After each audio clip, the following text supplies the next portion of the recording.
શેઠ 10 રૂપિયાની ચોકલેટો આલો ને.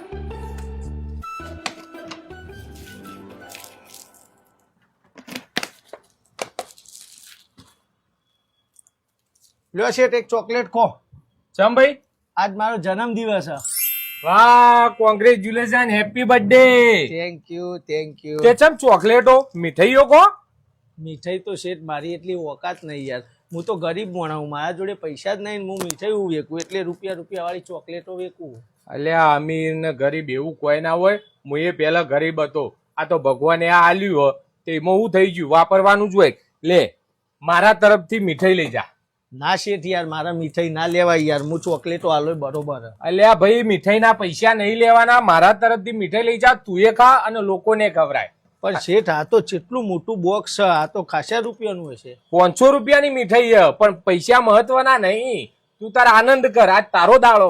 અરે શેઠ પણ 500 રૂપિયાની મીઠાઈ યાર મારા ના લે. અરે યાર મોજ કર ને બકા. સારું હેડો તાન શેઠ.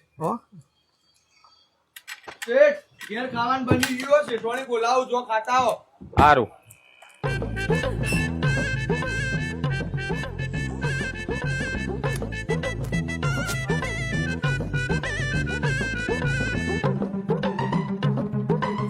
ભાઈ હમણાં શેઠના જોડેથી આ મીઠાઈ લઈ ગયો તો 500 રૂપિયા આલ્યા હતા.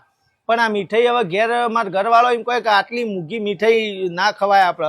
તે કોમ કરો આ મીઠાઈ પાછી લઈ લો અને મને 500 રૂપિયા આપી દો પાછા.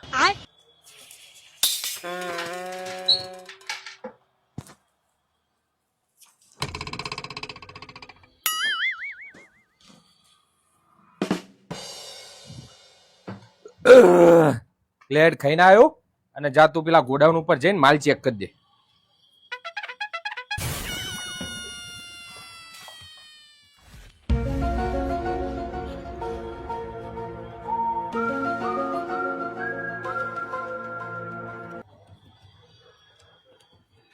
શેઠ તમે મને મીઠાઈનું બોક્સ આલ્યું હતું ને, હા તરત હજી હું બારે નતો જે હોય ઉભો તો પેલો તમારો માણસ હતો ને એને મને મારીને મીઠાઈનું બોક્સ પાછું લઈ લીધું. મને કે અમારા શેઠ ભોળા એટલે તમે બધા ગરીબ ભિખારીઓ એમને ભૂલવીને આવી રીતના વસ્તુઓ લઈ લ્યો એમ કઈ મને માર્યો. જો પેલું બોક્સ પડ્યું મીઠાઈનું. ઓલ્યા પડ્યું તો હ આવું કર્યું ને? ઓવા બહુ માર્યો મને યાર.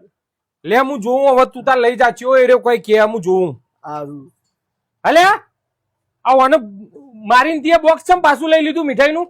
મારી અલ્યા શેઠ એરો પાછું આલવાયો તો એરો એમ કે મારા ઘરવાળો કોઈ આટલી મૂંઘી મીઠાઈ ના ખવાય. તે મને કે ભાઈ 500 રૂપિયા પાછા આલો ને મને મીઠાઈનું બોક્સ લઈ લો. એટલે મેં પૈસા લઈ લો.